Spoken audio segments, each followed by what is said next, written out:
Buenas tardes, bienvenidos. Hoy tenemos el honor y el privilegio de tener aquí con nosotros a mi hermano, nuestro hermano Juan Gómez Macías. Nos conocemos desde hace mucho tiempo. No lo digas. Él no quiere que yo diga desde cuándo, pero bueno, eso. Bueno, él y su mujer, Mari Carmen Aliardo, pues han visto nacer a mis hijos. Y bueno, nos venimos acompañando de todo ese tiempo, ¿no? Aún sin tener una cotidianidad, porque ellos viven en San Roque, nosotros en Sevilla, pero cada vez que nos encontramos es cotidiano, porque bueno, así es nuestro cariño, nuestro amor fraterno. Bueno, yo conocí a Juan a través de Ramón, ellos fueron compañeros y luego estuvieron colaborando. Juan colaboró en los dos montajes que hizo Ramón con el grupo Tiempo, que dirigió La Casa de Bernarda Alba y Luces de Bohemia, y Juan pintó los escenarios, y después hemos seguido estando en contacto. ¿Qué os puedo decir de más de esto? Bueno, pues sí, claro, es añadir que Juan es un buscador de la verdad, de la luz y también de los misterios de la vida, aún con la humildad de saber que hay misterios que no se nos van a desvelar, ¿no? Y en ese afán es donde nosotros, bueno, pues también hemos tenido esta comunión de almas, con él, con Mari Carmen, Ramón y yo, ¿no? Los cuatro. Y bueno, él es pintor, ahora desde que murió Ramón nos hace las imágenes de nuestros programas, pues generosamente y amorosamente. Y bueno, es también poeta, es escritor, es filósofo. Y todo eso, ese arte y esa creatividad, él lo ha puesto siempre al servicio de la humanidad, ¿no? Y lo ha hecho desde su trabajo como gestor en el Ayuntamiento de San Roque, en la Diputación de Cádiz, en la Universidad de Cádiz. También ha participado en varias universidades de Estados Unidos, en el Instituto Cervantes de aquí, asesor cultural de la Consejería de Cultura de la Universidad de Sevilla. Bueno, él tiene un currículum vastísimo y que, bueno, nos faltaría mucho tiempo para poder desgranarlo, ¿no? Su obra artística, pictórica es amplísima, ha tenido muchas exposiciones individuales, colectivas, también ha publicado varios poemarios. Y bueno, y ahí sigue en la brecha, ¿no? Ahí sigue en la brecha, ¿no? Y bueno, me acuerdo cuando organizaban los cursos de verano de la Universidad de San Roque. Bueno, pues él llevaba a la crème de la crème de todos los literatos, de los poetas a nivel nacional e internacional, ¿no? Y bueno, pues ahí me encontré una vez. Bueno, yo tenía 24 años, acababa de tener a Claudia y Juan nos invitó y estábamos en su casa. Y de repente pues me encuentro en el patio, pues desayunando con Francisco Ayala. Y yo una pipiola y yo digo, bueno, ¿y yo qué le digo a este hombre? Por Dios. ¿Te lo dijo él? Si yo no tengo ni idea de nada, ¿no? No tengo ni idea de nada, ¿no? Y entonces ahí sentí por primera vez que el silencio, y lo que hice fue callarme. El que habló fue él, pero hubo silencio, ¿no? Entonces aprendí ahí que el silencio no estaba vacío, estaba cargado de presencia, ¿no? La presencia de él, ¿no? Y ahí solamente me quedó escucharlo y aprender de él, ¿no? Y bueno, y también muchas más personas, Aurora de Albornoz, que también tuvimos el honor de conocerla, una mujer ya con 60 años y yo también así, joven, y a mí me demostró que tenía un espíritu más abierto, más avanzado que yo misma, ¿no? Que me creía que era muy moderna, ¿no?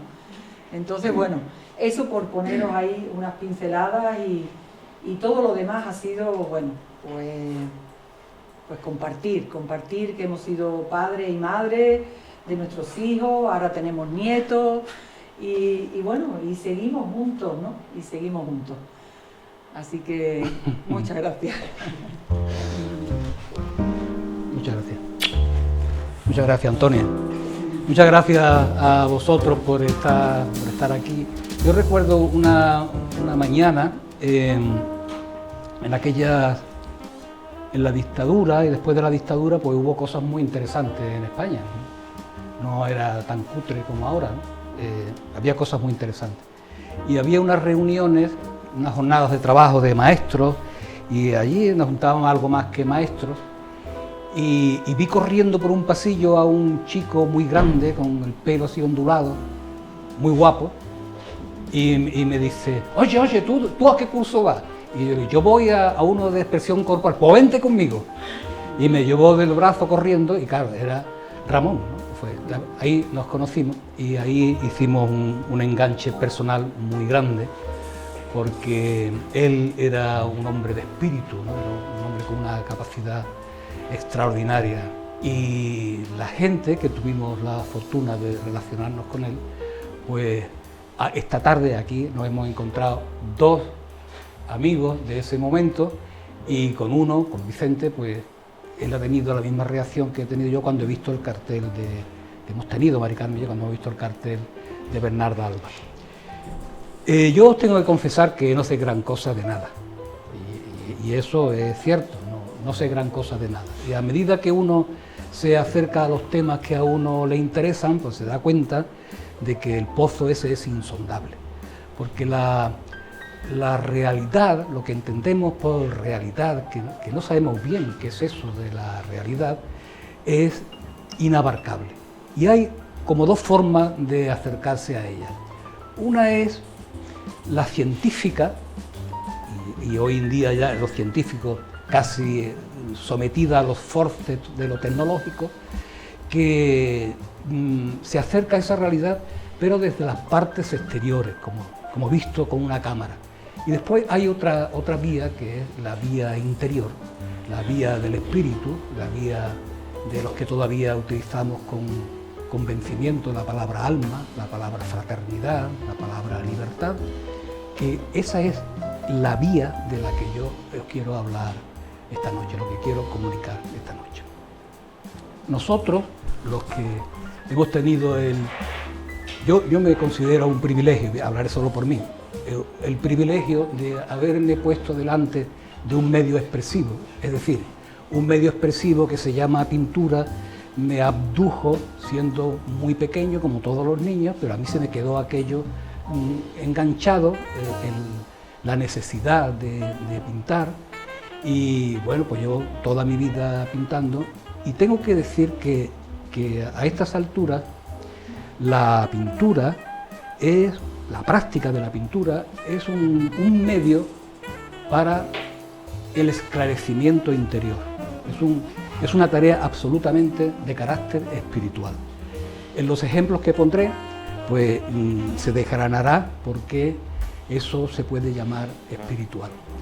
Y ese espiritual, leí hace 2 o 3 semanas un poemario de un amigo que me pidió que le escribiera algo relacionado con su libro, y tenía un poema maravilloso que hablaba de las rosas y de su asombro ante las rosas. Y decía, y en ese jardín hay una rosa roja, pero es la rosa de la muerte. Esa es la desrosa. Es tan hermosa como las otras, pero es la desrosa.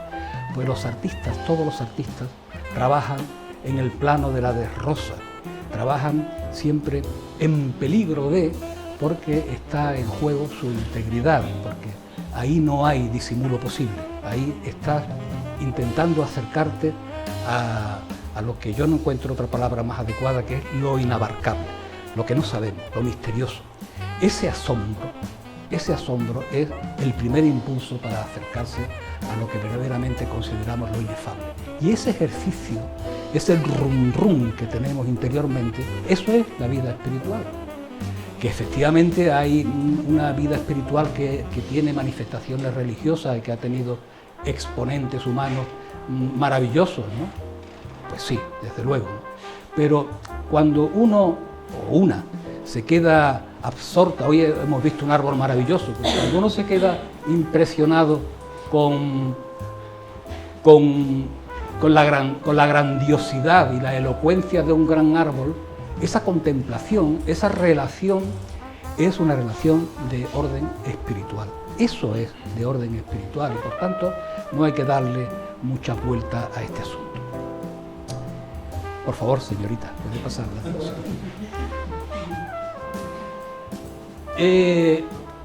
Yo he puesto, ¿sabe? A mí me gusta mucho, yo soy un amante de la poesía y me gusta mucho y siempre me fío mucho en qué citas, qué autores, ¿no? Porque eso te dice ya por dónde viene el sujeto que ha escrito el libro, ¿no? Y yo siempre me gusta poner alguna cita. Y aquí he puesto una de Upensky, que está muy bien porque él nos dice lo que estoy diciendo, o sea que no sabemos nada, ¿no? Que realmente la relación que tenemos con el mundo, incluso con nuestro propio interior, si usted no ve bien, véngase por aquí, porque es que está así un poco, ¿no? Veo que... y dice eso, ¿no? Que como si fuera un caracol, ¿no? Que tiene una apreciación de la realidad, pero que la exactitud de ella es dudosa.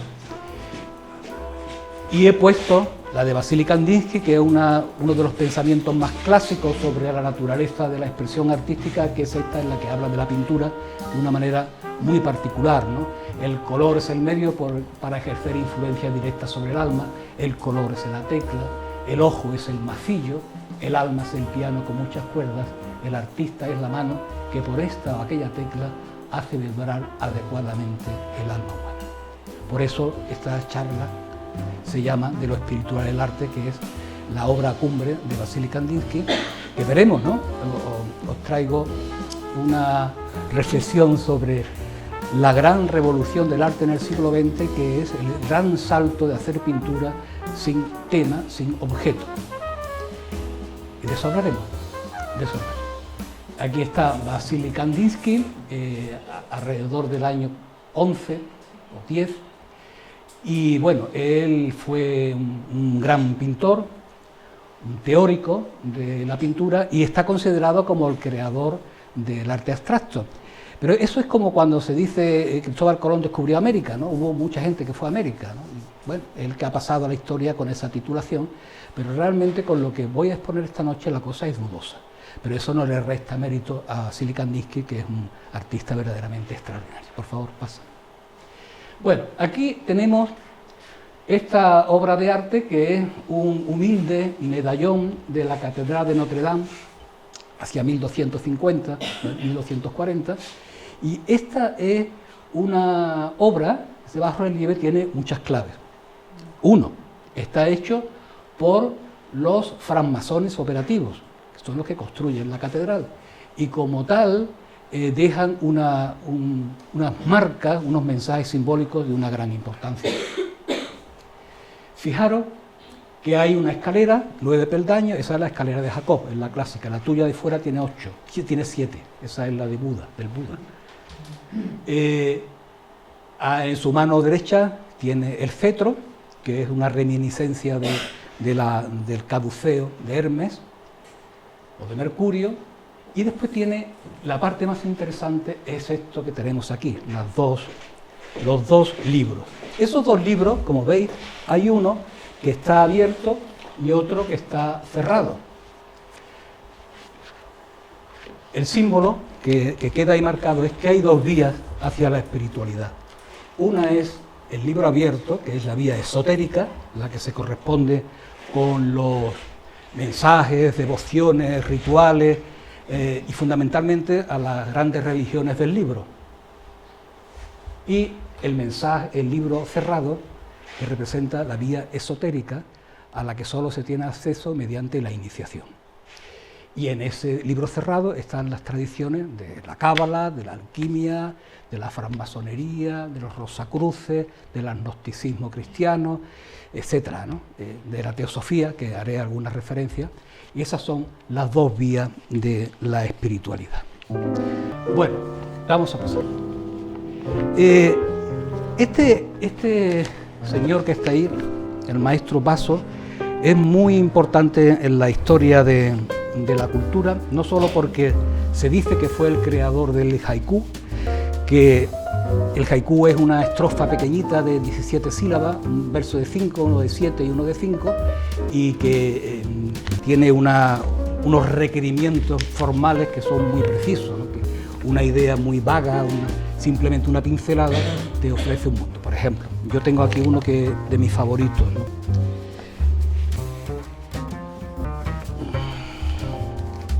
Del este o del oeste, sobre los campos de arroz, el sonido del viento. Es todo una secuencia que puede ser una película de hora y media, ¿no? Claro, eso es un haiku, ¿no? Lo que es capaz de llegarte al alma y abrirte muchas puertas. Pues bueno, Basso decía que hablar de poesía y de hablar de arte no es que fuera inútil, sino que era hablar de algo de lo que no entendía, que no comprendía. Y es verdad. Y hay un koan de él, de este maestro zen, muy bonito, que lo tengo apuntado en mi chuleta para que no me falte ninguna palabra, porque en estos casos son muy importantes que estén todas. Y dice el maestro Basso: he estado explicando zen toda mi vida y sin embargo nunca he podido comprenderlo. Pero, dijo su interlocutor, ¿cómo puede, maestro, explicar algo que tú mismo no entiendes? Y él se la queda mirando y le dice: ay, hijo mío, también tengo que explicarte esto.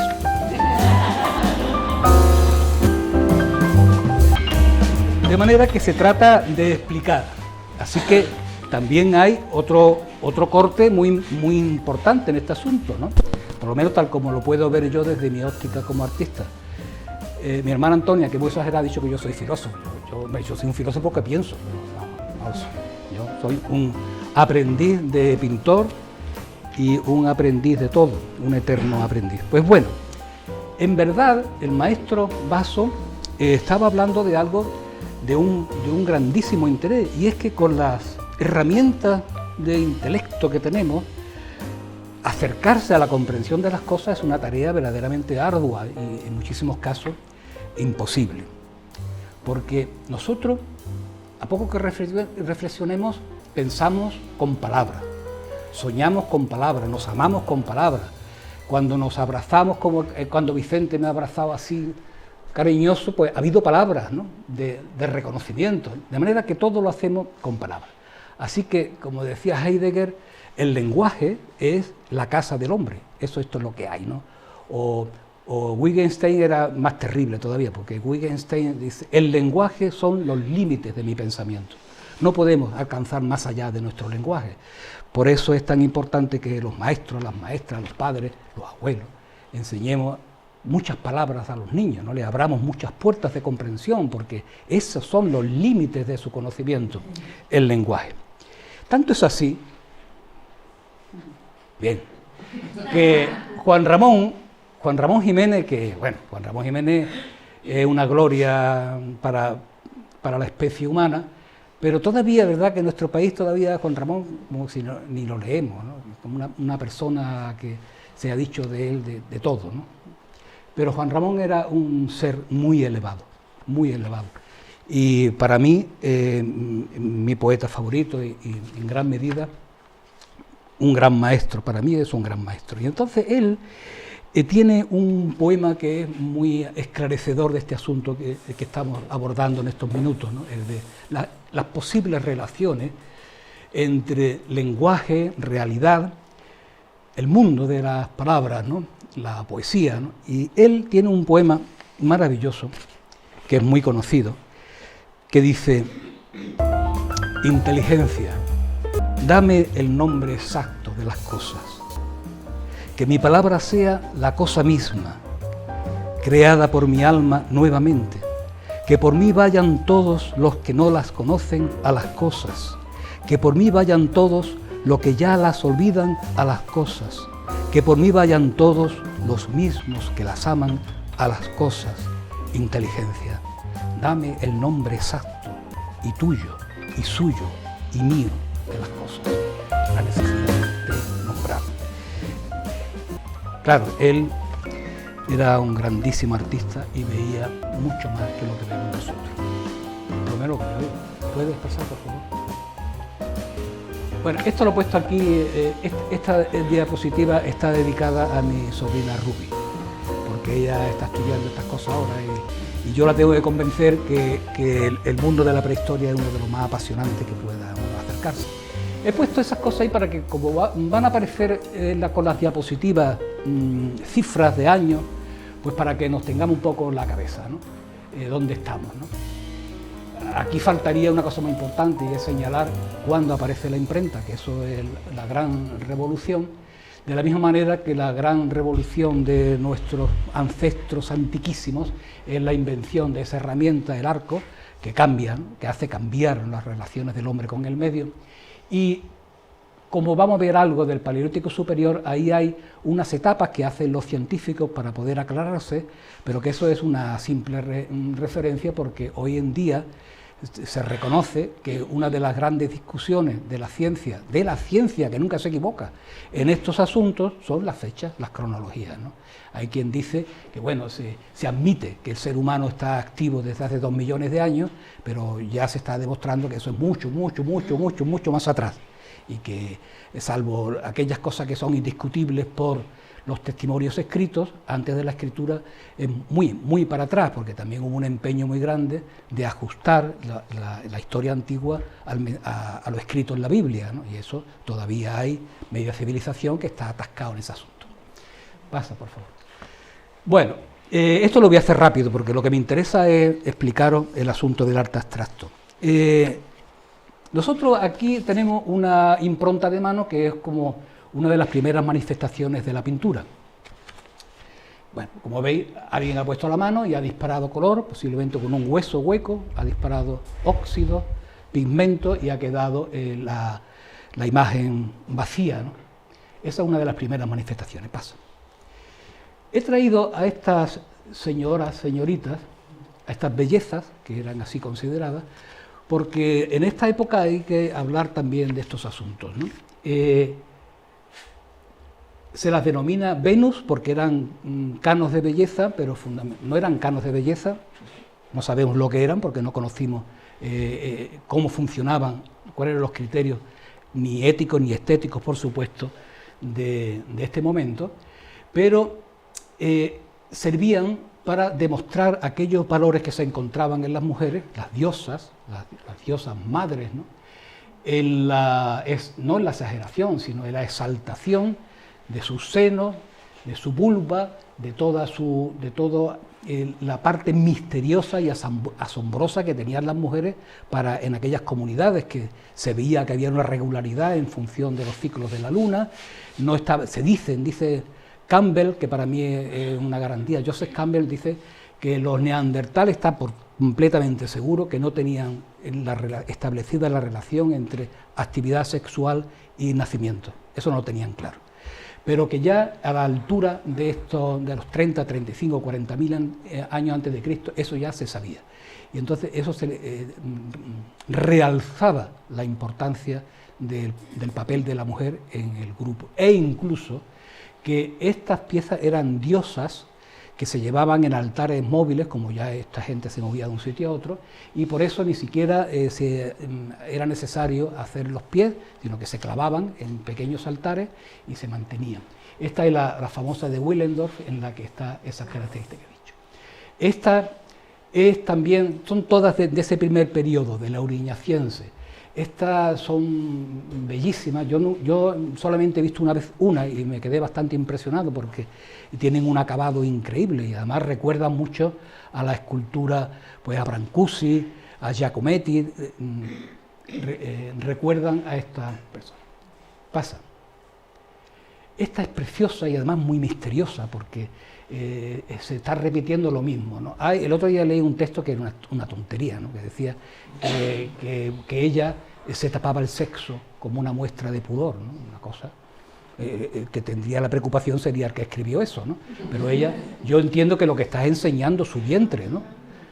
Lo que está es mostrando su vientre, del cual se está produciendo en ella la gran riqueza, ¿no? El gran tesoro de una mujer. Y lo misterioso para mí es ese cuerno que tiene en la mano, que puede ser un cuerno, puede ser una media luna, hay quien habla de la cornucopia de la fertilidad y de la abundancia. Pues bueno, La importancia de las mujeres fue enorme y es evidente que fueron desplazadas por la fuerza, eso está claro, ¿no? Una fuerza atávica que todavía se manifiesta, ¿no? Hay como si en el cerebro del reptil que tenemos todavía estuviera la semilla de la competencia, de la persecución, y de ahí las barbaridades que todavía se supone que el siglo XXI iba a ser un siglo de civilización y no lo es. Bueno, esta es una auténtica maravilla de la cueva de los tres hermanos. Pasa. Aquí vemos una figura que no tenemos mucha idea de lo que se ve, pero ves que hay dos piernas y que hay como un cuerpo. Pasa. Aquí, después de un calco, hemos llegado ya a una representación más visible del personaje. Pasa. Aquí lo tenemos. Bueno, esto es muy importante, porque aquí ya se sabe que los anteriores, la etnia, la raza, la etnia anterior, los neandertales, tenían ya un aparataje simbólico, puesto que hacían enterramiento y tenían cierta ceremonia, por tanto había una actividad espiritual. Aquí ya la cosa es mucho más fuerte, porque aquí hay alguien que está danzando una danza de poder, ¿no? Este es un chamán, ¿no? Este es un sujeto que se ha disfrazado con valores muy notables, un pene, una cabeza, como las coronas, ¿no? Y está disfrazado de animal y está en una ceremonia del carácter que fuera. La interpretación generalizada era que eran rituales mágicos religiosos para propiciar la caza.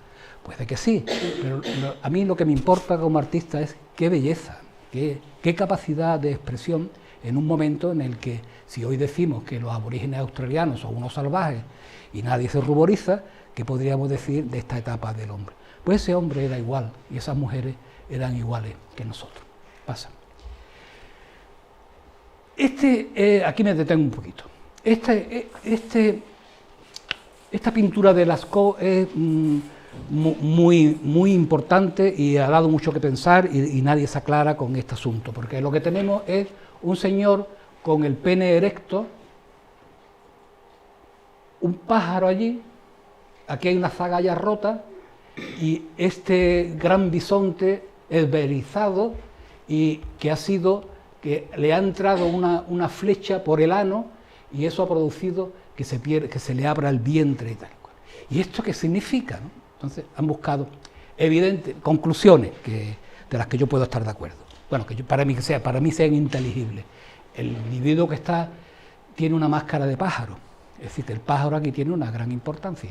Aquí hay otro pájaro. El pene es erecto porque es una forma de poder. Y la interpretación que a mí más me llega no es que el bisonte haya matado no. El chamán lo que está es invitándole a que haga el tránsito amable a la muerte. Porque ellos mataban por la necesidad de comer, lo tenían muy claro, y entonces que esa muerte fuera noble. Se mantiene no sé decir ahora mismo si es en Nigeria o en Tanganica, todavía en las tribus aisladas todavía hay un ritual que es una belleza tremenda, en el que antes de que salga el sol, en una parte elevada, una colina donde el sol va a dar con toda seguridad, se dibuja en el suelo con pigmento el animal que vamos a ir a cazar. Y cuando se espera el primer rayo del sol que da sobre esa figura, se borra y tenemos garantizado que vamos a encontrar la gacela que la comunidad necesita. Por lo tanto, es un ritual de ese tipo. Pero aquí lo que está animándolo a que pase el tránsito a la muerte. Y es pájaro. ¿Y qué son los pájaros? Son los móviles, los vínculos que comunican el suelo con el cielo, son los ángeles. Por tanto, todo esto también tiene un trasfondo espiritual y muchas más cosas que se podrían decir, pero que tenemos que darnos prisa. Pase, por favor. Esta está puesta simplemente porque esta es una de las últimas glorias que se han encontrado sobre el arte rupestre, la cueva de Chauvet, y apuntar en vuestra mente, ver como sea, ir a la primera librería de guardia que haya y buscar La cueva de los sueños. La cueva de los sueños, una película de Herzog que es una auténtica maravilla y que es un trabajo excepcional sobre la naturaleza de esa cueva, que ya no se puede entrar, ya están construyendo una réplica para que podamos disfrutar de ella. Bueno, claro, estamos hablando de arte, ¿no? Y en el asunto del arte siempre va a entrar la idea de qué es lo bello, qué es la belleza, el placer, y es verdad, el placer producido por el arte es único, ¿no? El Platón en el Banquete dice que lo más bello que se puede concebir es la sabiduría. Y si por algo merece la pena vivir, es por aproximarse a la belleza. Y él identificaba belleza, verdad y bondad como un triángulo que en la opinión de ellos, de ese mundo, de una idea, de un ideal al que se aproximaban las cosas, era el camino hacia donde debería dirigirse la obra de los artistas y la obra de los filósofos. En una escuela iniciática como fue la pitagórica, porque la pitagórica se sabe que la escuela de Pitágoras tenía las dos vías, la vía exotérica y la vía esotérica. A la segunda se entraba por una iniciación y el símbolo de reconocimiento era esta, la tetractis pitagórica, ese triángulo que explicaré. Y la otra, la esotérica, eran los que acudían a la escuela de Pitágoras a aprender geometría y matemática y filosofía. Pues la tetractis es ese triángulo formado por 10 elementos y ellos decían que era un símbolo sagrado porque era el número 10. El 10 en suma teosófica regresa al 1, que es la unidad, que es la divinidad, y que la verdadera naturaleza del número estaba en el 4, porque 1, 2 más 3 más 4 suman 10, que nos lleva nuevamente a la divinidad. De manera que así es como ellos entendían este asunto. Más adelante, ya con Euclides, se discute el tema de que la belleza tiene que tener armonía y proporción. A esa armonía que había en el universo, Pitágoras la llamó cosmos, casi nada, ¿no? Cosmos. Y se estableció más adelante Euclides, en sus elementos, escribió la reflexión sobre esta espiral que hay ahí, que es la espiral de Durero, y bueno, pues en realidad es una ecuación de segundo grado en el que se pone en relación un segmento pequeño con un segmento grande. ¿Qué proporción hay entre uno y otro? De tal manera que se pueda construir este rectángulo, este que se establece aquí, este que está aquí, este que está aquí, y va produciendo una espiral. Al resolver esta ecuación que hay ahí, dándole un valor a A y a B, llegamos a esto, 1 más raíz de 5 partido por 2, ese es el número áureo, el número Phi, que se le dio ese nombre en honor del gran escultor griego. Y es 1,68 tal, que es una periódica pura, y bueno, pues las tarjetas que llevamos todos en el bolsillo, esa del banco que a veces tiene dinero, pues están hechas en proporción áurea. Todo, ¿no? Miguel Ángel en proporción áurea. Yo humildemente pinté también algunos cuadros en proporción áurea. Gran problema, ¿cómo trazas tú una superficie en proporción áurea con eso? Pues entonces lo haces geométricamente y es precioso, ¿no? Vamos a seguir. Bueno, como soporte, esto vosotros lo conocéis, es decir, el Sri Yantra, que es un mandala, el mandala más famoso que se conoce, es antiquísimo, no se sabe decir desde cuánto, pero es antiquísimo. Y bueno, en realidad sabéis que cada mandala, cada yantra tiene su mantra y el mantra de este yantra es Om, ¿no? De manera que se podría decir también que esta es la representación geométrica palpable de ese símbolo de la divinidad que se conoce como Om. Ahora veremos cómo se construye. Bueno, en realidad aquí lo que hay son cinco triángulos que van hacia abajo, que representan a Sakti, que es la energía femenina de la divinidad, 4 que van para arriba, que representan a Shiva, que son los aspectos masculinos de la divinidad, y a esto es lo que se llama la rueda de los 9 triángulos, pero que a su vez en esas subdivisiones van a producir 43 triángulos pequeños. No es chocante que sean también equiláteros y que sean también la tetraquis pitagórica. Y es que toques donde toques vamos a encontrar las mismas cosas. Y es la única incursión que hago hacia este mundo maravilloso del hinduismo, porque no hay capacidad, no tengo capacidad para más. Pero realmente podríamos decir, como decían los maestros de sabiduría de la antigüedad, que existe un conocimiento perenne, una filosofía perennis que se ha mantenido a lo largo del tiempo. Y esa filosofía perennis se comunica de boca a boca, y esa es la vía del orden esotérico. Bueno, pues este es el mandala más importante de la tradición. Ahora os voy a contar una cosa bonita, que tiene es una cuestión de perspectiva. Bueno, estos son una pintura románica maravillosa, y veis que aquí, desde un punto de vista estrictamente plástico, lo que es dominante es que son colores planos, que no hay perspectiva, bueno, y no hay perspectiva, ¿por qué? Pues que eso era propio de la época, del hombre de la época. Nosotros estamos en constante evolución, aunque hoy en día ya niegan que estemos en evolución. Están negando los grandes expertos en tecnología que no hay evolución ya. Pasa, por favor. Eso es plano. Bien. Aquí está, Giotto es uno de mis artistas favoritos. Verdaderamente es maravilloso, ¿no? Y esta es una de las funciones del arte. Aunque Schumann, yo creo que el músico fue el que mejor definió cuál es la función del artista y la del arte. Schumann decía, la función del artista es llevar luz al corazón de sus semejantes. Casi nada, ¿no? Y es verdad, pero si nosotros somos menos, ¿cómo se dice?, majestáticos, la misión de cada uno de nosotros es llevar luz al que tenemos al lado, ¿no? Que eso es lo que entendemos por fraternidad, ¿no? Bien, bueno, me voy a salir. Este maravilloso fresco cumple una de las funciones del arte de la época, que es explicar la historia sagrada y los evangelios de una manera clara y didáctica e inolvidable, porque nadie sabía leer. Y aquí, pues, lo que está contando es uno de los milagros del Maestro Jesús, la resurrección de Lázaro. Que hay quien dice también que no fue una tal resurrección de un muerto, sino que había una práctica de carácter, ¿cómo se dice?, esotérico, religiosas, en que consistía que un individuo se encerraba, se le hacía una especie de enterramiento, se le aislaba dentro de una cueva y estaba ya una temporada, y como los antiguos ritos órficos, ¿no?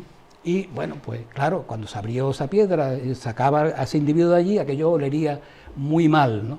Pero vamos a quedarnos con la versión canónica, ¿no? La resurrección. Bueno, fijaros, ¿no? Se tapan la boca. El cuadro esto es una auténtica maravilla para entrar en muchos detalles. La veneración hacia el maestro, el jolgorio del asombro del milagro, ¿no? Las manos alzadas, pero aquí tampoco hay mucha perspectiva, hay un poquito de perspectiva, ¿no? Pasa. Aquí igual, esto lo he puesto porque es un cuadro precioso, ¿no? Los pájaros que vimos en la cueva, pues los tenemos, nuestros ángeles maravillosos que suben, y fijaros que aquí la perspectiva se logra haciendo más pequeñito al figurante que está detrás, ¿no? Bueno, pues pasa. En 1336, este sujeto que está aquí, Francesco Petrarca, que ha pasado a la historia de la humanidad como el gran poeta del amor no correspondido, porque Laura jamás le hizo caso en toda su vida, está junto a las tres grandes figuras literarias del Renacimiento: Alighieri, Francesco Petrarca y Giovanni Boccaccio. La Divina Comedia, los poemas a Laura y el Decamerón. Pues bien, Petrarca, hay un texto de él que es muy interesante, y yo por eso he dicho una cuestión de perspectiva. En 1936, cuando él tenía 32 años, con su hermano Gerardo, así se llamaba, hizo una cosa insólita para la época que le fue muy criticada, y es que subió a una montaña. Imagínense los riesgos, ¿no?, tan tremendo. Subió a una montaña, subió al monte Ventós, el monte Ventoso, que es un monte que existe, y que entonces él sube allí, y ocurre algo extraordinario, y lo recoge por escrito. Yo tengo un fragmentito de lo que le pasa recoge esto. Él iba con su hermano, llevaba una mochila con alguna cosa de comer y llevaba un libro, que era el libro que había que sería en la época, que eran las Confesiones de San Agustín. Hombre, perdonen un momento, es que este es un sobrino. No, pero no te hemos puesto falta. Me alegro mucho de verte. Bueno, pues él, después de esa experiencia que lo deja completamente conmovido, lo recoge por escrito y se ha publicado, se puede encontrar, ¿no? Y dice él, ya está arriba. Antes cuenta que ha habido alguien que le ha preguntado, se ha encontrado con un pastor y tal, y le dice, ¿a dónde van, no? Dos chicos jóvenes y entonces dice que van al monte e intentan disuadirlo, ¿no? Qué locura, pero que van a buscar allá arriba, ¿no? Bueno, y entonces le escribe, ya está arriba, dice, miré a mi alrededor, las nubes estaban bajo mis pies, después dirigí mi mirada hacia Italia, suspiré a la vista del cielo de Italia, luego me volví hacia occidente, mis ojos buscaron en vano los Pirineos, la frontera entre Francia y España, estaría nublado. En cambio, se veían con toda claridad las montañas de la provincia de Lyon a la derecha y a la izquierda el Mediterráneo que baña Marsella. Aunque su distancia es considerable, nuestros ojos podían divisar el Ródano. En aquel preciso momento Petrarca experimenta lo que para él es una sincronicidad profunda. Arrebatado por la visión del espacio que se extiende ante él, sintiendo que ha abierto la puerta a otro mundo, busca algún sostén y toma su ejemplar de las Confesiones de San Agustín y hace lo que hacían las abuelas, ¿no? Abría el libro y pone el dedo donde se paraba, ¿no? Y pone el dedo en un texto que dice San Agustín: van admirando los hombres los altos montes, las olas del mar, la larga trayectoria de los ríos, la inmensidad del océano, la revolución de los astros, pero no tienen la más mínima preocupación hacia ellos mismos. Bueno, con esto, ¿qué sucede? Pues que hay un hombre que ha visto de una manera muy diferente a la que veía Giotto y a la que veía todos los pintores anteriores, y se inaugura la idea de la perspectiva. Y eso cambia por completo. Brunelleschi, con esas ideas, esas ideas nuevas y matemáticas que se sugieren a través de esa experiencia, puede construir la Catedral de Firenze. Y bueno, Brunelleschi no solamente hizo eso, sino que después dio paso a Alberti y a otros autores. Pasa, por favor, Marigán. Hasta Piero de la Francesca, en el que es el que ya establece los cánones por los que tiene que funcionar la perspectiva, y se producen ya esta auténtica maravilla. Después vendrá ya en el siglo... Nosotros somos en el siglo XX, ¿no, Vicente? Bien. Pues en el siglo XX viene un genio extraordinario que es Picasso, que trastoca por completo la perspectiva. Pero seguimos trabajando. ¿Qué son las perspectivas? Pues maneras de mirar. En realidad son maneras de mirar. Y las aproximaciones a la realidad, pues no son objetivas. Es imposible que sean subjetivas. Cada espíritu, cada ojo tiene su forma de mirar y, por tanto, los juicios que podamos hacer de cualquier naturaleza no son nunca objetivos ni únicos, ni siquiera los científicos, ni siquiera eso. En un libro que es muy recomendable, El Tao de la Física, Frijo Capra dice esto: si se le plantea a un electrón una pregunta de partícula, nos dará una respuesta de partícula. Si se le plantea una pregunta de onda, nos dará una respuesta de onda. Pero en realidad el electrón no es ni onda ni partícula, sino algo más allá que en su interacción con el observador manifiesta propiedades de onda o partícula. En otras palabras, el electrón no posee ninguna propiedad independiente absoluta, sino que muestra una u otra gracias a su interacción con el observador, de lo que se puede inferir que la realidad objetiva no es posible, no existe. Y en colación con esto, pero enganchando con afirmaciones anteriores, Einstein, al que podemos considerar como uno de los modelos de hombre científico, pues Einstein tenía un fondo místico muy importante, ¿no? Y hay unas afirmaciones de él que a mí me parecen estremecedoras. Y dice: lo más bello que podemos experimentar es el misterio, fuente de todo arte y de toda ciencia verdadera. Quien permanece ajeno a esta emoción, quien ya no puede asombrarse ni imbuirse de admiración, está prácticamente muerto y sus ojos se mantienen cerrados.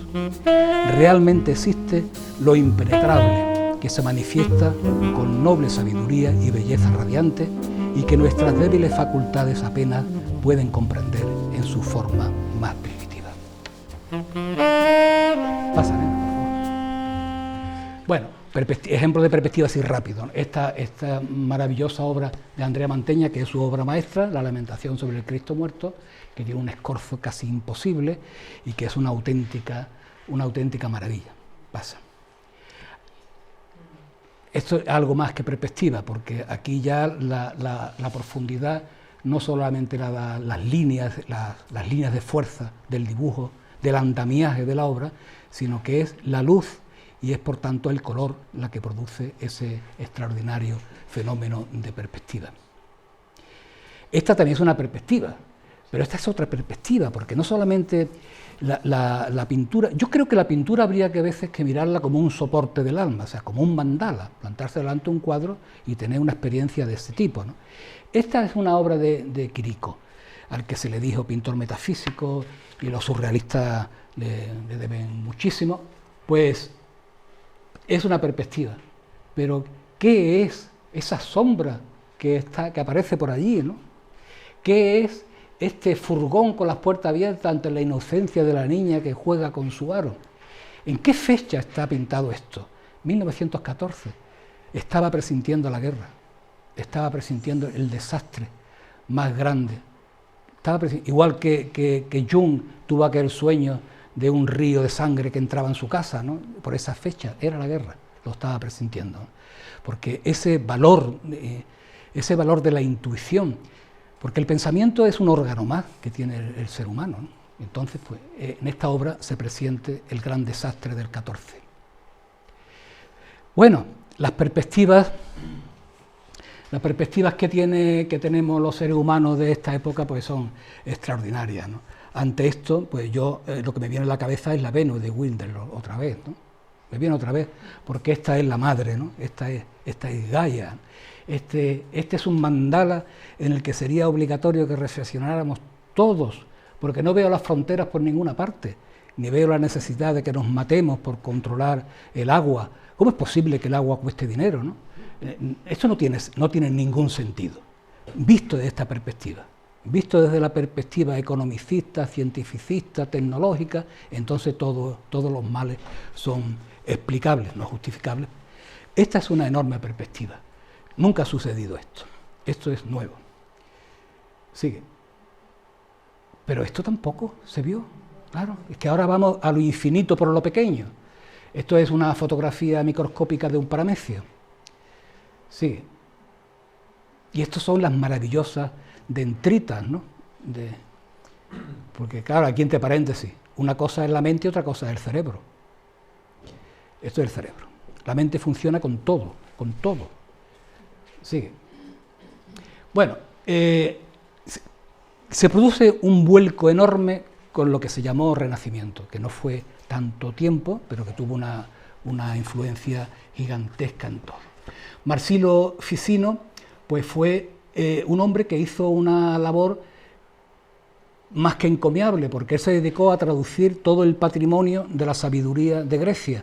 Él fue quien tradujo a Platón, tradujo a Plotino, pero no se olvidó de la otra vía que hablábamos antes, digamos que esa sería la vía exotérica, sino que también tradujo los escritos de Hermes Trismegisto, que es el autor de la Tabla Esmeralda, en el que decía ya, lo de arriba es como lo de abajo, ¿no? Y es lo que hemos visto antes, ¿no? Lo de abajo, digamos que eso es el paramecio, y lo de arriba es la inmensidad esa del espacio. Y Pico della Mirandola, yo lo he traído ahí porque también tuvo una importancia enorme en el devenir del Renacimiento, y porque él hizo Él era un hombre absolutamente extraordinariamente inteligente, con 14 años ya manifestaba unas sabidurías increíbles, ya estaba en la universidad con esa edad, y él era un humanista rompedor, ¿no? Él escribió un documento cuyo prólogo llevaba el hermoso título de Discurso sobre la dignidad del hombre,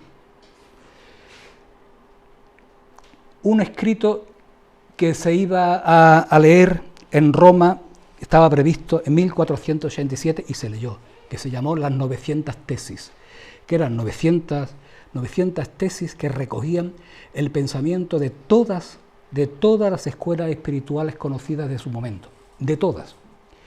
Y entonces él pretendía, y lo puso en práctica, hacer una reunión en Roma donde vinieran sabios, pensadores, matemáticos, filósofos, esotéricos, todo, para hablar en base a ese documento más a las aportaciones que se pudieran hacer. La cosa se puso feísima, porque a la Iglesia no le gustó nada. Y entonces, la Iglesia estuvo generosa, porque de las 900 tesis solo le cogió 14 que eran intragables.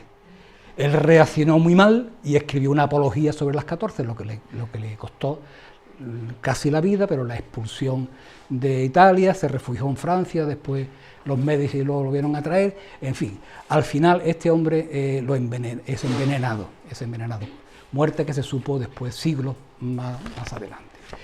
La idea de estas personas se difunden especialmente porque se produce la fabricación del papel en Europa y la invención de la imprenta, con lo cual esas traducciones empezaron a multiplicarse y se pudo difundir un pensamiento que era absolutamente revolucionario. Ya tengo que ir terminando y no me da tiempo. Sigue. Pero eso en 1440-45, en 1442, cuando se hace la primera Biblia de 42 líneas. Pero es que ya en el 868, el 11 de mayo precisamente, que está fechado, en China se publica, en la imprenta china, publica este Sutra del Diamante, que es un documento, mide 5 metros y está en la British Library en Inglaterra, menos mal que está allí, y se encontró en unas cuevas, y bueno, el contenido del documento es una maravilla que no me da tiempo, pero bueno, que fijaron la fecha, ¿no? 600 años antes. Bueno, esta es una maravilla, esta es una de las obras cumbres de Rafael de Sanzio, en el que con el retrato de Castiglione, que es el que hace el famoso El Cortellano, en el que se dice muchas cosas, entre otras cuáles son los ideales del hombre renacentista, y esas ideas las recoge Rafael de Sanzio en este bellísimo retrato en el que muestra la nobleza de un ser humano que mira de frente, que tiene un gesto de contención muy hermoso en el control de sus manos. Pasa, porque pasa. Este es un cuadro maravilloso, pero yo no me puedo detener porque si no, no me da tiempo a... Este es un cuadro verdaderamente maravilloso. También este Grunegal, totalmente olvidado, y el Renacimiento tiene una reacción enorme, porque pensemos que con el siglo XVIII, todo el cartesianismo, Newton, se explicaba el mundo y la realidad como el mundo funcionaba como un reloj perfecto, ¿no? Todo era muy mecanicista. Y entonces pues el libre albedrío y la inquietud espiritual no estaba contemplada por la ciencia, igual que ocurre ahora, más bien rechazada.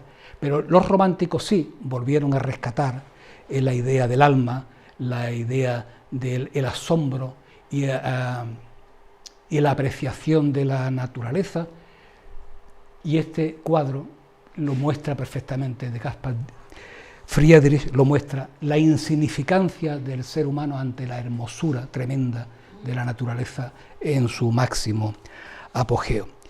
Esa relación con la naturaleza es muy importante. Ahora hay, de lo último que se está escribiendo en filosofía, hay una corriente muy interesante que se le da de momento el apelativo de filosofía ecológica, de un polaco, Skolinowski, y entonces él da un paso más, ¿no? A este asombro y admiración. Skolinowski aporta el de veneración, y eso es un salto cualitativo muy importante en el pensamiento occidental.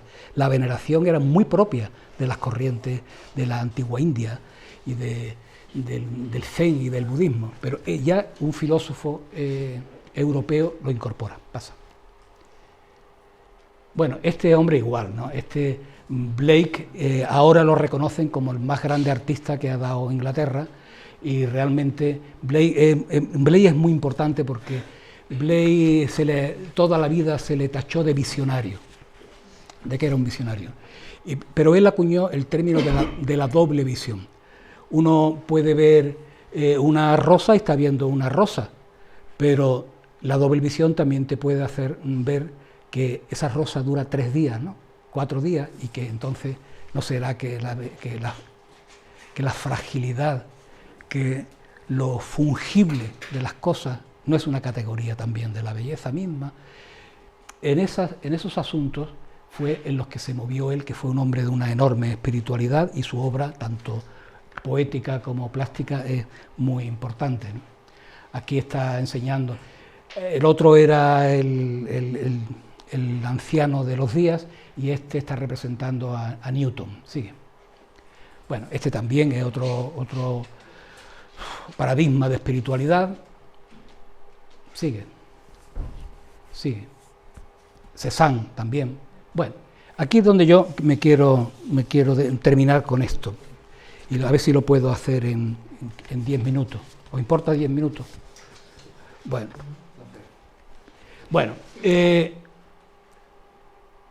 la academia no acaba de reconocer esto, pero lo que os voy a explicar tiene una gran importancia.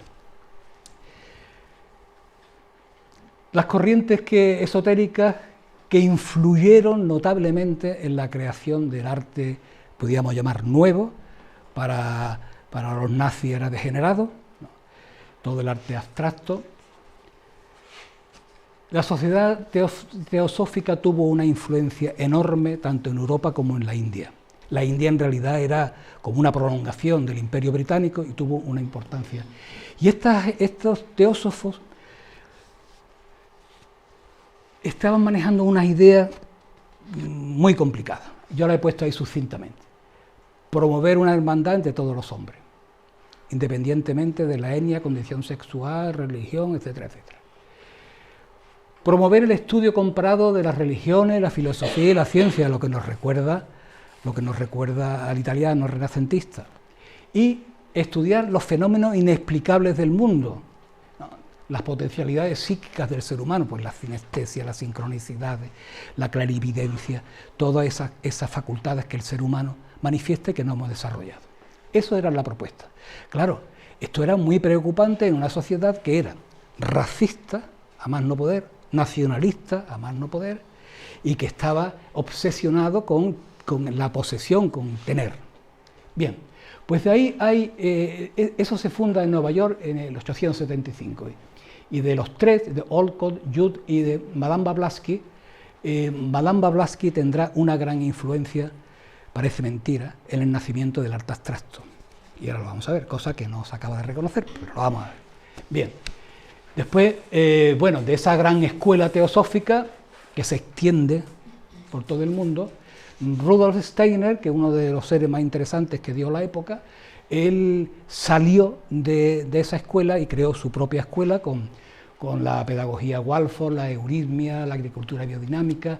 Es un hombre que, bueno, la tripartición social, libertad, igualdad y fraternidad, eso es lo que da lugar a las políticas de microcrédito, y se dice que el Banco Tríodos está inspirado en las ideas de Rudolf Steiner, y ya en todo el mundo hay muchísimas escuelas, en Tarifa hay una, creo, de la pedagogía Waldorf, y un hombre interesante. En este mundo estaba también tu maestro Richard Bach, las flores, estaba también, Edward Bach estaba también, recibió inspiración de este mundo. Después, también en la misma época funcionan dos personajes importantes. Gurdjieff, que es el que crea el Instituto para el Desarrollo Integral del Ser Humano, que fue un hombre que viene de Rusia y que recoge tradiciones tanto de Asia como del esoterismo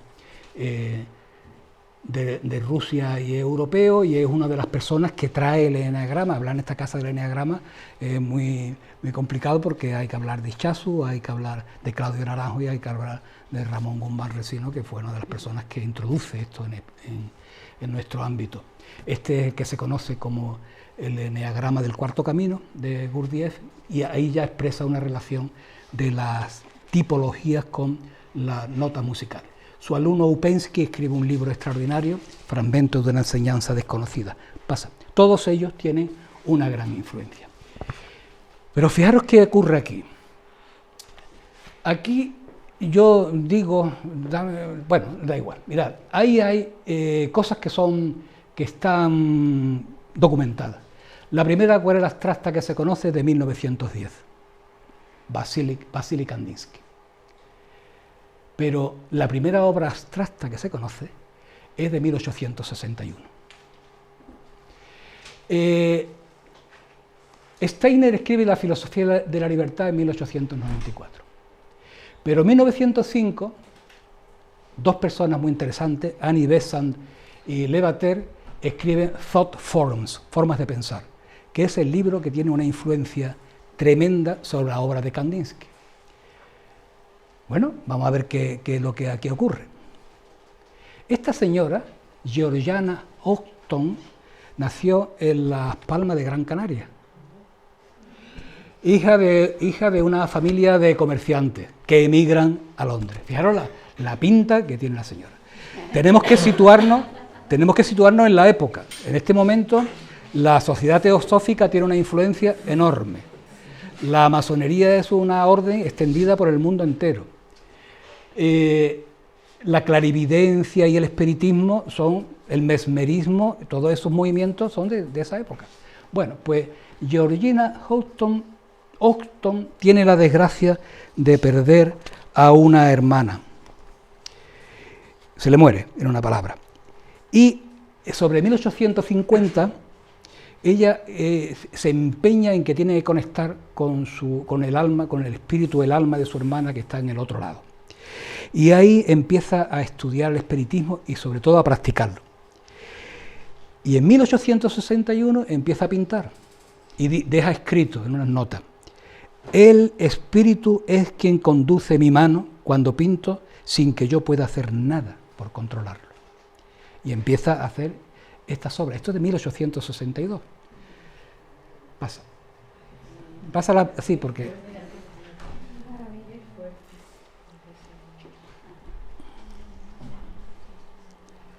Bueno, pues ella se da cuenta de que lo que está haciendo es arte. Ella tiene conciencia en la Inglaterra victoriana, ¿no? Hace una exposición de sus obras y tiene un fracaso rotundo porque nadie tal. Conclusión, que muere en la más inmensa de las pobrezas. Pero en 1916, gente curiosa que hay siempre, la estudia, la busca y organizan una gran exposición en Londres. Y todo el mundo dice: oh, ¿qué es esto?, ¿no? Tenemos a esta mujer, Hilma af Klint, que ella, en cambio, era de una familia burguesa, posible, su padre era un almirante, y tiene el privilegio, porque vive en Suecia, de que le permiten entrar en una escuela de bellas artes, cosa que era inusitada a una mujer en una parte del mundo. Y allí ella puede estudiar arte. Se produce una cosa curiosa. Pierde una hermanita de 10 años, también, una hermana. Y ella vive la agonía y la angustia de la muerte, y eso le dispara una sensibilidad extraordinaria. Y ya en 1896 ella formó un grupo de mujeres que se llamó el Grupo de las Cinco, que practicaban espiritismo y hacían lo que en esas sesiones pintaban, ¿no? Eso ya lo hicieron después los surrealistas, eso fue en 1924. Faltaba mucho, pero ellas ya lo hacían. Y ella llega un momento en que dice que ha conectado con un espíritu, con alguien, ¿no?, como una especie de iniciado elevado, y que se dedicará solo y exclusivamente a pintar lo que le diga, lo que venga de esa fuerza. Las otras cuatro se asustan y la dejan. Y ella en solitario abre una obra ya en 1906, acordaros que es en el 10 cuando se publica ya lo de Kandinsky, hace una obra maravillosa. Pásala, aunque sea rápido. Esto es 1907. Hace una obra verdaderamente maravillosa en esa época, ¿no? Esto sí, los que os interesa el arte, eso es Delaunay y muchos de los constructivistas, lo que vamos a encontrar en los constructivistas, ¿no?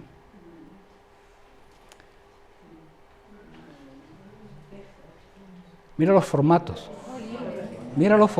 ¿no? Es una auténtica maravilla. Esto en Estocolmo se le hace una gran exposición, ahora os contaré qué ocurre, por qué se llega a este olvido, ¿no? Ella conoce a Rudolf Steiner, que debió ser un hombre de una personalidad increíble, ¿no? Y entonces Rudolf Steiner, bueno, Mondrian también estaba loco porque Rudolf Steiner viera sus pinturas, porque todos se inspiraron en ellos, ¿no? En Madame Blavatsky, en Rudolf Steiner, y Rudolf Steiner a la única persona que le interesó fue ella.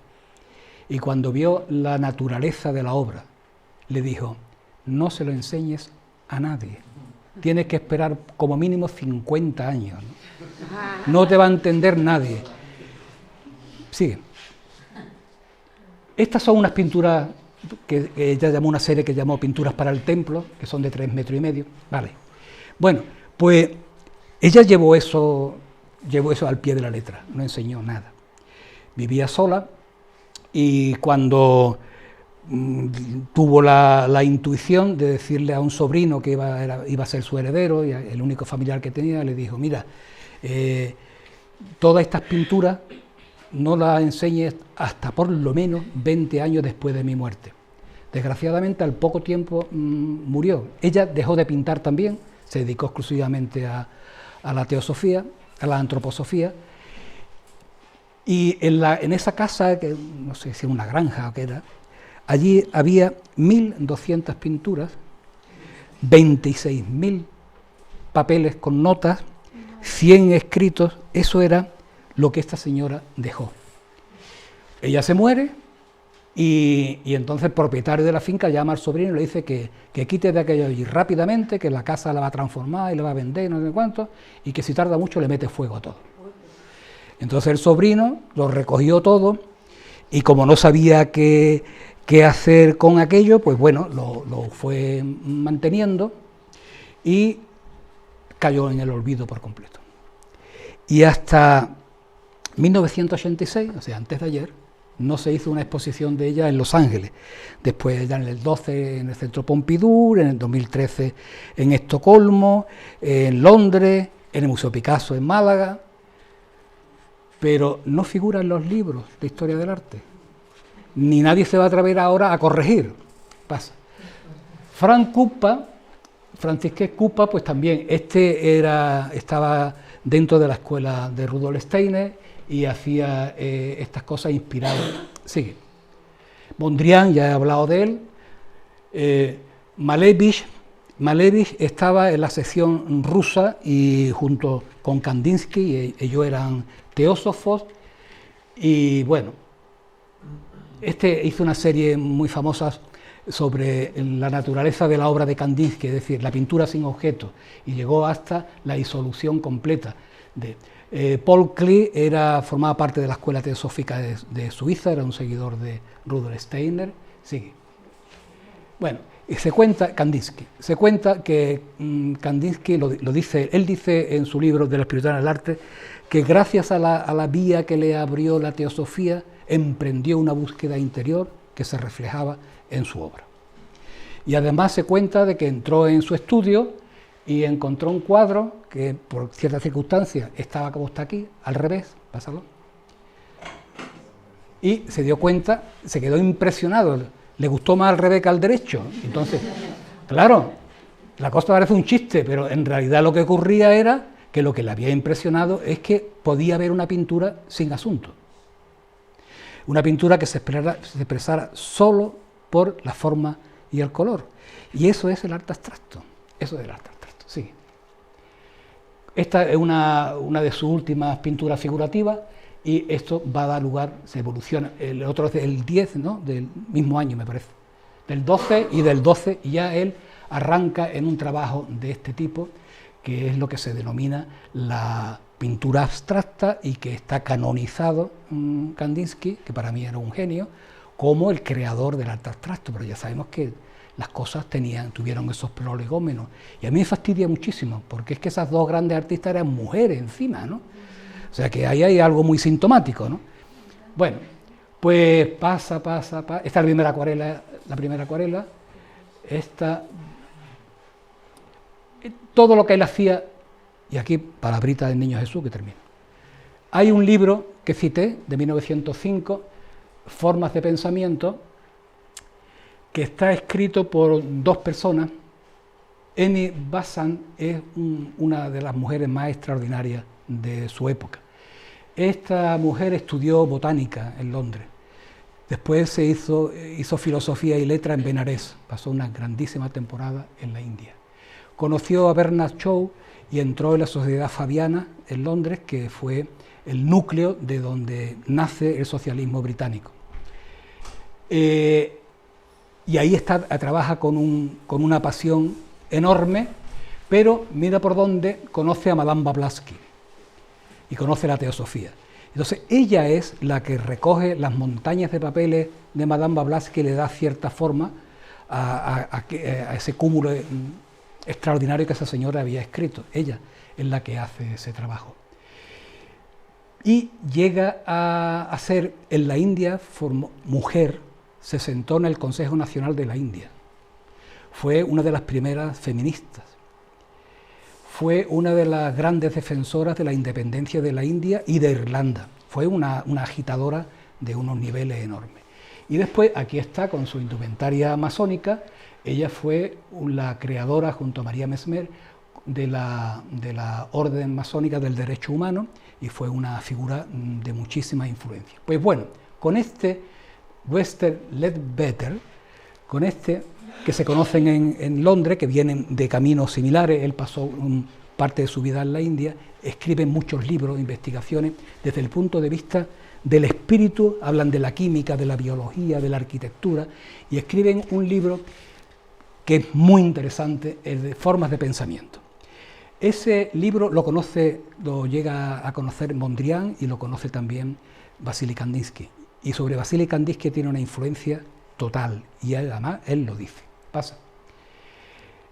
Ese libro tiene cosas muy bonitas, ¿no? Hace una carta de colores y a cada color le van poniendo unos sentimientos, ¿no? Pues el gris es persona pusilánime, no sé qué, no se corresponde con tal cosa, ¿no? Hace con los colores. Y hacen estas pinturas que lo que están es expresando cómo sonó Wagner en una antigua abadía y cómo el aura, porque ellos hablaban del aura, la lectura del aura de las personas, el pensamiento generaba colores. Sí. Mira, ahí está la carta esa que te digo de estas formas, ¿no? Y esto es Kandinsky. Esto a Kandinsky le impresionó muchísimo. Yo espero, ¿no? No lo voy a ver, ¿no? Porque como me ha dicho mi amigo, yo estoy muy mayor, no voy a entender nada, ¿no? Pero sí, la ilusión, como no tengo fe, tengo muchísima esperanza. La esperanza que tengo es que en los tiempos venideros, entre todos, seamos capaces de cargar de razón a este mundo, para que esa fuerza, a cada fuerza de un signo se le opone otra de signo contrario, pero casi de la misma intensidad. A esa fuerza cientificista, tecnologista, que no admite, que no puede admitir que no sea verdad lo que no sea la verdad científica, y por otra parte, los que admitimos las realidades científicas, pero también reivindicamos las fuerzas espirituales que han hecho posible el pensamiento filosófico, la gran poesía, el gran arte, la gran música, el mensaje del músico, que es tu labor como artista es llevar la luz a los demás, que esas dos fuerzas que hoy en día están absolutamente enfrentadas hagan la síntesis y nos conformemos con lo que nos tenemos que conformar, con la complementación, con el complementario. Y nada más, muchas gracias. ¿Bueno?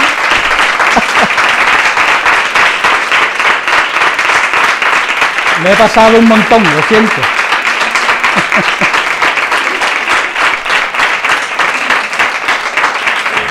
Muchas gracias. Nada. Si me queréis hacer una pregunta de las difíciles, pues venga. Y si no, pues nos vamos. Y si alguien quiere decir algo, que lo diga.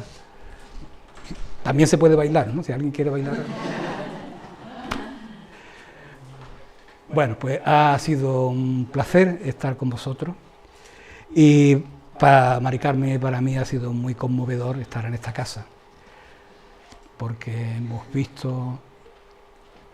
lo hemos visto, ¿no? En su sala de trabajo, en su despacho, ¿no? Y a pocas personas hemos querido tanto, ¿no? Entonces, pues bueno, el estar aquí, y me ha dejado hablar todo el tiempo, pues yo estoy... ¿Me ha dejado o no? Pues tú sabes que él me tiraba a mí del brazo muchas veces. Estoy muy agradecido de estar con vosotros. Muchas gracias. Oye, desactívame. Gracias. Bueno, muchas gracias, Juan. Nos has nutrido, hemos aprendido. Y bueno, y algo te voy a contradecir. Tú dices que no tienes fe, pero fe significa también facilitar las cosas a las nuevas generaciones. Y tú has estado trabajando y sigues trabajando para eso. Muchas gracias. Yo creo que no sé. Mira, que hagamos poco tiempo para responder. No, ¿sabes? Pues mira, te voy a decir, ¿no? Sí, yo no solo considero que mi trabajo es espiritual, sino que a veces hago invocaciones cuando me pongo a trabajar. Porque sé que estoy haciendo un trabajo que está dentro del ámbito de lo sagrado. Y por muy pretencioso que eso pueda parecer, yo lo afirmo. Lo afirmo. Y no yo, sino toda la gente. Rubén, que es un magnífico poeta, pues él sabe perfectamente que a veces que no sabe dónde le han venido unos versos, no tiene ni idea, no han venido, ¿no? Y te ha sujetado eso, ¿no? Mira, yo tengo tanta suerte, en una ocasión me llamaron por teléfono y me dijeron, van a ser 14 personas, ¿quieres venir? Estás invitado para merendar y pasar la tarde con Gabriel García Márquez. Dije que sí. Y me senté al lado de Tito Fernando Piñón. Y estaba yo sentado. Él era un hombre, Márquez era un hombre de una elevación tremenda, ¿no? Y entonces Fernando Piñones, que era uno de los grandes escritores del siglo, pues le dijo, Quiñón era gaditano, tenía una gracia tremenda, y le dijo, Gabo, yo te voy a decir lo siguiente. Mira, yo me levanto a las 5 de la mañana y trabajo hasta las 12. Las 12 como, duermo a las 7. A las 5 me pongo delante de mi mesa con los dos bolígrafos, el verde y el rojo. El verde es el que vale, el rojo es el que tacha, cierra la ventana. Y entonces yo, voy corrigiendo el trabajo de la mañana. Y de pronto digo, bueno, Fernando, ¿tú cuándo has escrito esto? Claro, que no me reconozco. Dice, es una sensación de que alguien te está avistando al oído y tú ni te has dado cuenta. Respuesta de Gabo. Fernando, 100 años de soledad me lo dictaron completamente. Y es verdad, lo dijo en serio, ¿no? Dice, estaba y tú lo recibes. Entonces tú eres una especie de medium, ¿no? Tú recibes. Y otras veces, pues los pintores muchas veces son pesadísimos, los plantean, voy a pintar esto de aquella manera. Tira, yo ya me pongo como un torero delante, ¿no? Y a ver qué pasa, ¿no? Y entonces te das cuenta que el proceso a veces te puede. El proceso te puede. Tú vas en una dirección y después te das cuenta que aquello va derivando a otro sitio, que son los propios, yo digo siempre, son los propios materiales, no son los propios materiales, es tu alma y lo que te influye, lo que te rodea, ¿no? Es tu trabajo interior. Por eso los pintores somos gente muy primitiva, porque no nos andamos con mucha, ¿cómo se dice?, con mucha sutileza, nos llevamos cosas muy gruesas, nos ponemos hasta aquí, todo sucio, todo muy material, ¿no? Pero en esos contenidos es donde el alma se expresa y se manifiesta.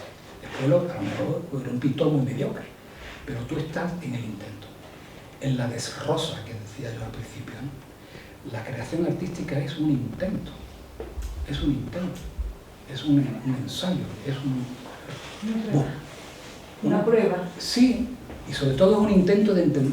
Y claro, pues tú tienes que estar agradecido porque tienes la oportunidad de tener un esclarecimiento y de orden interior que no ofrecen otras actividades, cosa que porque todo el que esté atento a sí mismo, ¿no? La Santa Teresa, que era una gran mística, lo decía, ¿no? Pues la divinidad está entre los pucheros, ¿no? En la cocina, donde sea, ¿no? En cualquier sitio, haciendo lo que sea, ¿no?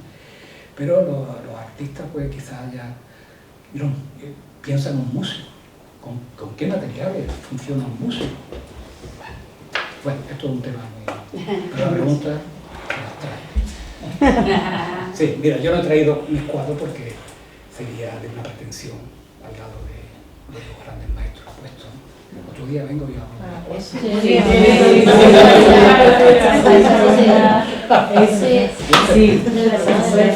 Podemos venir un día a hablar de la pintura, cómo se ha hecho y cómo...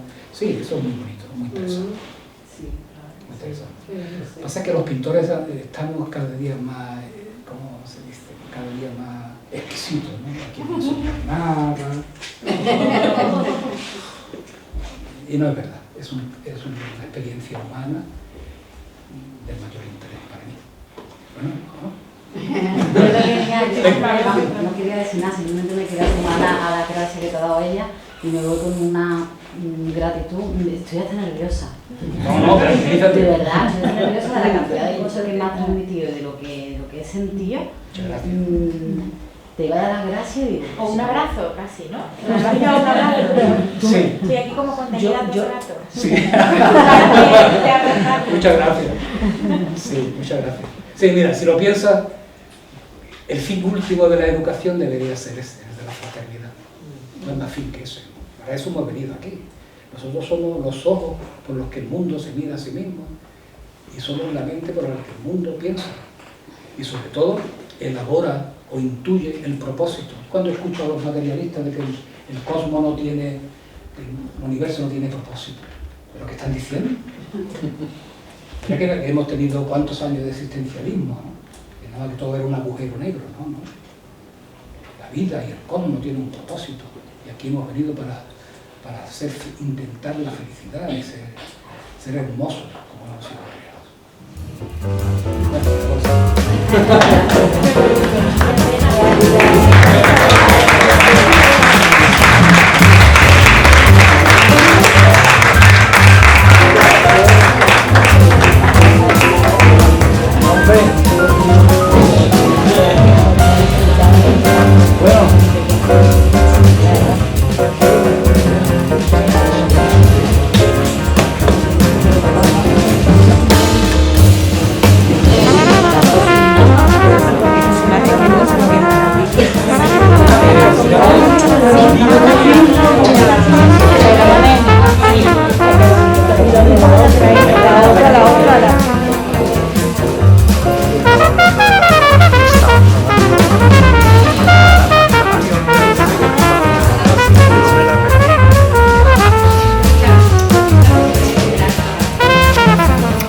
Thank you.